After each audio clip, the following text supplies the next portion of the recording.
Наа хэрхэн гэдэг хэрхэн.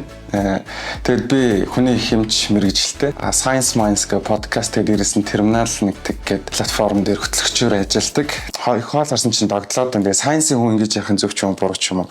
Гэхдээ өхрийн ордныхоо хоол харахаараа хүнээ байдаг.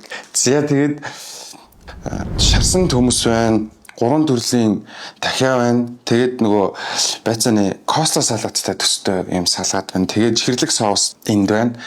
Тэгээд энд Kagome-гийн юм кетчуп гарцсан байна. Тэгээд та тэгтгүн шарсан төмсийг заавал нөгөө юм кетчуптэй идэх хэрэгтэй юм шиг тэгжиж хов босох вэ. Гэхдээ зүгээр нөгөө юм кетчупны компани брендинг хийгээ бидний тарих нөгөө баяс алдаа үүсгэсэн. Энэ хоёрыг холихгүй бол муухай юм шиг санагдаг. Тэгээд ингээд ингэсгээд хамгийн дуртай нь чихэрлэг соусд нь би бол үнэхээр аимшигтай дуртай. Косло.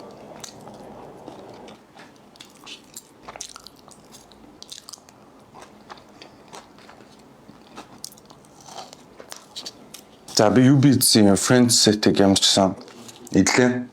Тэгээд өдрийн 13 цагаас шөнийн 1 цаг хүртэл тавсан газар захиалаад авах боломжтой юм байна. Тэгээд дээрэс нь ийм ностальжик амтыг сануулсан Kagome-гийн кетчуп энийг дагаад очих юм биш үү? Хоолоо дагаад очих.